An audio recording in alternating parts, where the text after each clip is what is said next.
네, 오늘 우리가 함께 살펴볼 말씀은 레위기 본문이 되겠습니다. 우리 다 성경책을 펴시고요. 오늘 순장교육 레위기 1장 1절에서 9절 말씀, 우리 본문을 함께 좀 다 같이 읽어보도록 하겠습니다. 순모임 하실 때 반드시 본문을 읽고 순모임을 진행하시면 좋겠습니다. 자, 레위기 1장 1절에서 9절의 말씀을 교독해서 읽겠습니다. 제가 먼저 1절 읽겠습니다. 여호와께서 회막에서 모세를 부르시고 그에게 말씀하여 이르시되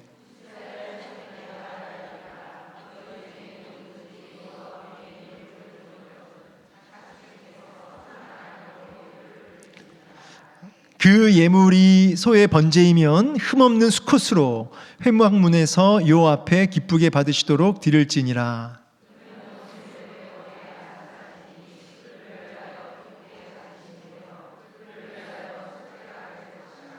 그는 여호와 앞에서 그 수송아지를 잡을 것이요 아론의 자손 제사장들은 그 피를 가져다가 회막 문 앞 제단 사방에 뿌릴 것이며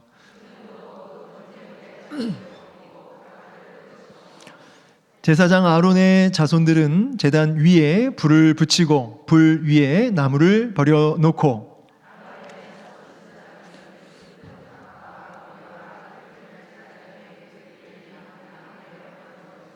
우리 함께 읽겠습니다. 그 내장과 정강이를 물로 씻을 것이요 제사장은 그 전부를 제단 위에서 불살라 번제를 드릴지니 이는 화제라 여호와께 향기로운 냄새니라. 아멘. 우리가 지금 성경 통독하면서 이제 레위기 본문을 보고 있죠. 그래서 레위기서 말씀이 성경 통독할 때 많이 어렵다고들 합니다. 그래서 창세기, 출애굽기 잘 가시다가 레위기 때 좀 레위기가 내 위기다 막 이러면서 굉장히 그 위기감을 느끼고 중도에 포기하시는 분들이 있는데 여러분 끝까지 이 레위기가 사실은 어렵고 무겁고 이 말씀이 도대체 나랑 무슨 상관이 있는가 이제 이렇게 볼 것이 아니라 사실 이 안에 복음이 담겨져 있고 하나님께로 나아가는 어떤 그 길이 담겨져 있는 은혜의 책이다 이렇게 얘기해요. 은혜의 책이다. 그래서 이 말씀을 좀 우리가 레위기서 읽을 때 좀 거기서 복음을 좀 발견하기를 좀 소망하고요. 모세가 이 레위기 말씀을 받을 때에 시내산에서 이제 출애굽하고 나서 시내산에서 말씀을 받죠. 근데 그때 말씀 받을 때 10계명만 받은 게 아니고 여러 계명들을 받게 됩니다. 근데 그 계명을 받으면서 시내산에서 말씀을 받으면서 10계명을 중심으로 말씀을 받는 그 순간이 무슨 순간이냐면 하나님과 관계가 세워지는, 하나님과 백성으로서의 관계가 긴밀하게 세워지는 그런 시간이에요. 그래서 말씀을 받고 그 이후부터 이스라엘 백성들이 하나님 앞에 굉장히 연단되고 훈련되어지는데 모세 오경의 그 상관관계를 보면 시내산에서 이 레위기 말씀을 받고 나서 이 말씀을 가지고 광야에서 훈련한 게 민수기예요. 그래서 오늘 하루하루 말씀 가지고 이 레위기서 말씀 가지고 어떻게 훈련했는지를 훈련 일지를 기록한 게 이제 민수기고, 그리고 신명기는 이제 광야 40년 생활 마치고 이제 입성하기 직전에 다시 한번 광야 40년을 되돌아보면서 정신교육을 다시 시키는 거죠. 그래서 신명기 할 때 신자가 그렇죠. 매울신이 아니고 다시신이죠. 그래서 다시 말씀을 통해서 재교육하면서 우리가 광야 40년 동안에 뭘 배웠느냐. 여러분 광야 40년의 훈련 목표가 뭘까요? 광야 40년의 훈련 목표. 사실은 오늘 레위기서에 있는 이 레위기가 이제 훈련 그 교본이죠. 교본. 레위기 전체가 뭘 얘기하냐면 사실은 거룩을 얘기하는 거거든요. 거룩. 그래서 하나님 앞에 거룩한 백성으로 절대 복종과 절대 순종하는 그런 거룩한 구별된 백성으로 세워져 가는 것, 그것이 레위기서의 이 말씀의 핵심이고 그것이 광야 40년 동안의 훈련 목표였어요. 그리고 이제 신명기를 통해서 다시 재교육받고 이제 들어가게 되는 건데, 자 오늘 이 레위기라고 하는 이 책 제목은 사실은 원래 이 모세오경 다 마찬가지지만 그 앞절 1장 1절에 있는 그 앞절을 가지고 책 제목이 만들어져요. 그래서 원래는 레위기서도 원래 그 책 제목이 그가 부르셨다예요. 그가 부르셨다. 원래는 히브리 책 제목은. 근데 이게 70인경으로 바뀌면서 그 책 제목이 레위에 관련된, 제사장에게 관련된 이야기가 많다고 해서 레위에 관한 것이라는 제목으로 붙인 거예요. 72년으로 번역되면서 그게 이제 우리 이제 한글 번역 올 때 그래서 레위기가 된 거죠. 어쨌든 이런 스토리를 알면서 우리가 레위기를 좀 보면 좋겠습니다. 우리 교재를 바로 안 보고 제가 잠깐 중요한 부분을 먼저 성경책에서 조금 살펴보고 그 다음에 교재를 볼 텐데 우리 1절 한번 읽어보겠습니다. 우리 1절 시작. 여호와께서 회막에서 모세를 부르시고 그에게 말씀하여 이르시되. 여러분 출애굽기 이제 마지막 보시면 아시겠지만 참 그 회막 성막을 만들려고 하나님 시키셨는데 사실은 거기에 여호와의 영광이 임하고 뭐 들어갈 수가 없어요. 너무 이렇게 좀 두렵고 하나님의 그 임재와 그 영광 앞에 들어갈 수가 없는데 이제 하나님이 이제 부르신 거죠. 모세를 부르셨어요. 하나님의 임재 장소로 부르셨습니다. 그리고 거기서 말씀이 임하죠. 그래서 이게 참 놀라운 거예요. 왜냐하면 범죄한 인생이 하나님 앞에 나아갈 수 없었는데, 그렇죠? 아담과 하와가 범죄한 이래로 하나님 앞에 나아갈 수가 없었고 생명나무가 이제 동산 중앙에 있었잖아요. 근데 화영검이 이렇게 완전히 감싸 안고 있었죠. 그래서 하나님 앞에 나아갈 수가 없었고 생명 앞으로 나아갈 수가 없었어요. 그런데 이제 하나님께서 이제 나아갈 길이 열린 거죠. 그 하나님께로, 그 생명나무 대신 하나님께로 나아갈 길이 열린 겁니다. 나아갈 길이 열린 게 오늘 1절의 그 말씀이에요. 회막에서 모세를 부르시고. 이거는 이제 좀 확장 해석인데 이 부르시고 결국은 여러분 하나님께서 우리를 불러주셔야지 거기서부터 시작되는 거예요. 그러니까 여러분 우리 성도가 구원받았다라고 했을 때는 먼저 하나님이 우리를 불러주셔야만 되는 줄로 믿습니다. 불러주셔야 돼요. 저 여러분을 불러주셨기 때문에 우리가 회개도 터져나오고 믿음도 일어나는 것이죠. 그래서 먼저 이렇게 불러주셨다. 여기에는 전적인 은혜가 임했다 이 뜻이에요. 전적인 은혜가 임했다. 그래서 하나님이 우리를 불러주심으로 하나님께 나갈 길이 열렸다는 것이죠. 자, 그러면서 이제 이게 이 불러주셔서 이제 말씀이 임하는데 우리 2절 한번 보겠습니다. 2절 다 같이 시작. 이스라엘 자손에게 말하여 이르라. 너희 중에 누구든지 여호와께 예물을 드리려거든 가축 중에서 소나 양으로 예물을 드릴지니라. 자, 아멘. 자, 그러니까 여러분 예물을 이제 드릴 수 있도록, 그러니까 이 말은 하나님이 예물을 받으시겠다는 뜻이 담겨져 있는 거예요. 그러니까 그 전까지는 하나님께 나아갈 길이 열려있지도 않았고 그리고 예물을 받지도 않으셨어요. 그런데 이 2절 말씀을 통해서 우리가 뭘 알 수 있냐면 이제는 하나님께 나아갈 길이 열렸고 예물을 받으시겠다 이 말은 내가 너희와 교제하겠다 이 뜻이에요. 내가 너희와 교제하겠다. 여러분 그래서 예배는요, 이 하나님께 나아갈 때 이 예배는 여기에 뭐 얼마나 많이 앉아 있느냐가 관건이 아니고 하나님이 받으시느냐, 하나님이 이것을 흠양하시느냐, 이게 핵심이에요. 그래서 오늘 레위기 본문 이 1장에서의 핵심 키워드는 뭐냐면, 핵심 키워드는 우리 4절, 잠시만요. 4절이 아니고 9절입니다. 우리 9절 다 같이 한번 읽어보겠습니다. 시작. 정강이를 물로 씻을 것이요 제사장은 그 전부를 제단 위에 불살라 번제를 드릴지니 이는 화제라. 여호와께 향기로운 냄새니라. 아멘. 결국은 하나님께 향기로운 냄새가 되느냐 안 되느냐의 관건이 달려 있어요.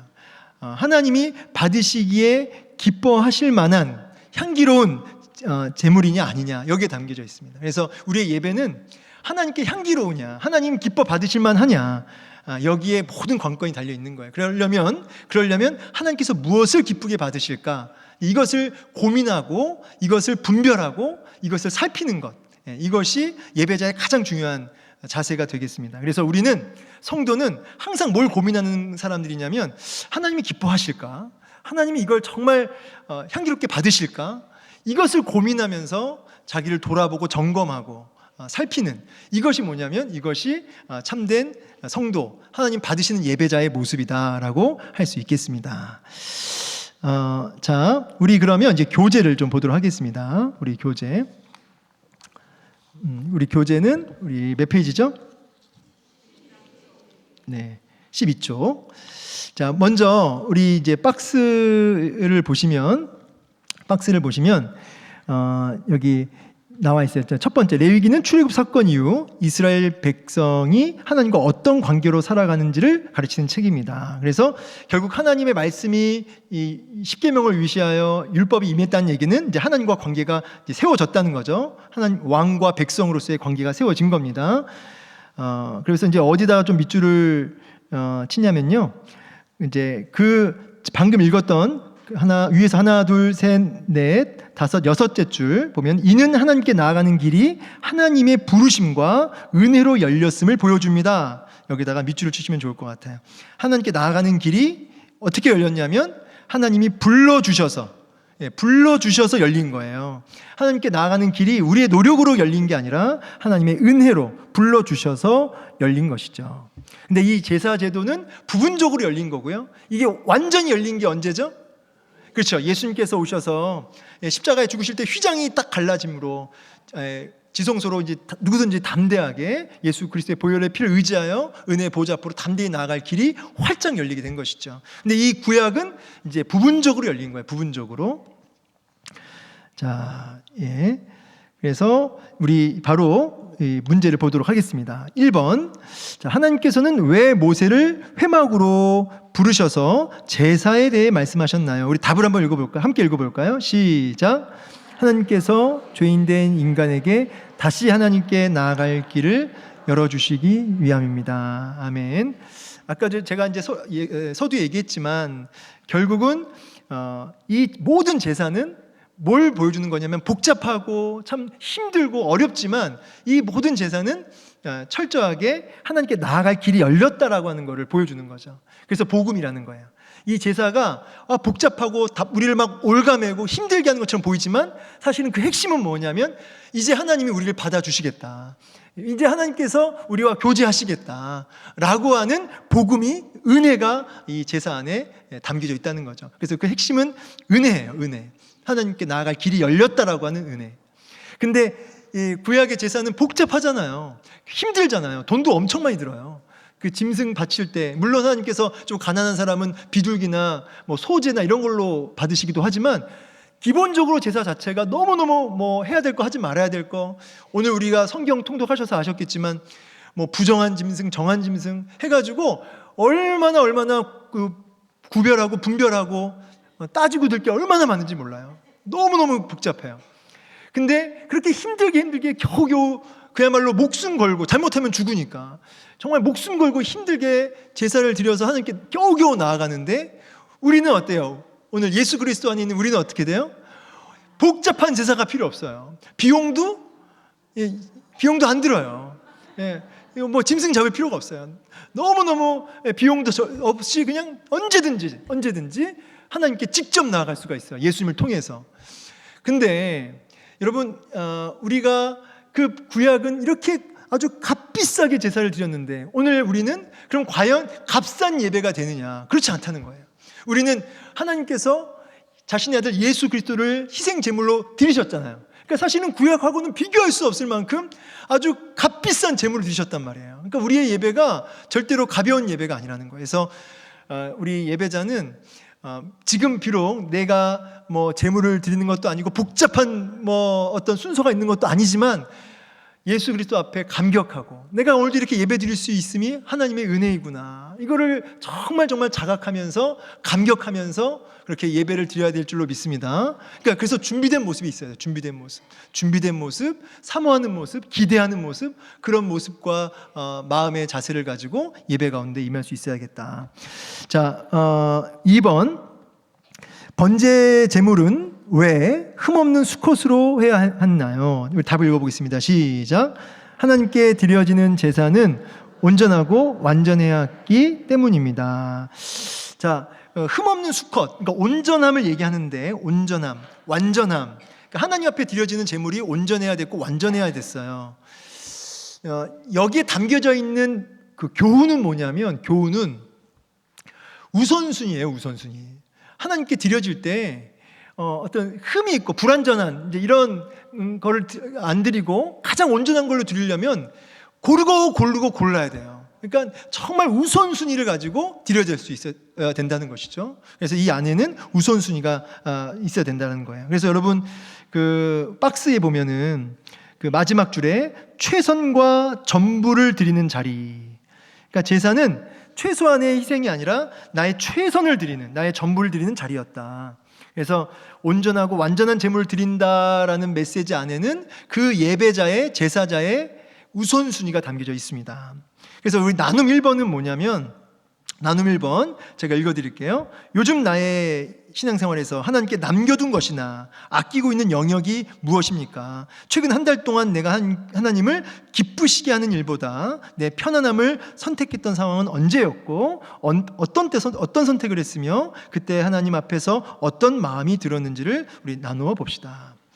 그래서 이걸 좀 쉽게 바꿔서 얘기하자면은 내가 우선순위가 무너진 영역이 무엇인지, 정말 하나님 앞에 기뻐하실까를 고민하기보다는, 하나님이 향기로운 제물로 받으실까를 고민하기보다는 내게 주어진 시간과 물질과 나의 에너지를 그런 고민 없이 나의 환경과 상황과 어떤 내 정욕을 쫓아서 그렇게 혹시 그 시간과 에너지와 물질을 낭비한 부분이 없지 않은지 한번 돌아보고 그렇게 무너진 영역이 어떤 건지를 좀 점검하는 시간이 되었으면 좋겠습니다. 그래서 순원들이랑 나눔하실 때 무너진 우선순위의 영역을 체크하시고 같이 그 재건하시는, 우선순위를 다시 세우는 그런 결단의 시간이, 나눔 시간이 있었으면 좋겠고요.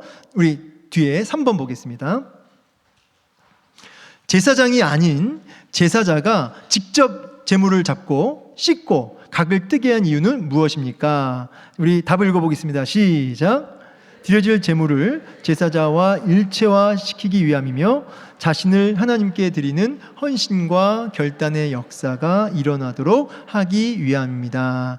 아멘. 우리 본문 아까 우리 4절 우리 읽었지만 한 번 더 읽어볼게요. 4절 본문 시작. 그는 번제물의 머리에 안수할지니 그를 위하여 기쁘게 받으심이 되어 그를 위하여 속죄가 될 것이라. 그렇죠? 이제 안수도 그렇고요. 그러니까 여러분 제사장이 있고 제사자가 있잖아요. 제사자를 그냥 쉽게 얘기하자면 예배자. 그러니까 예배자가 할 일이 굉장히 많아요.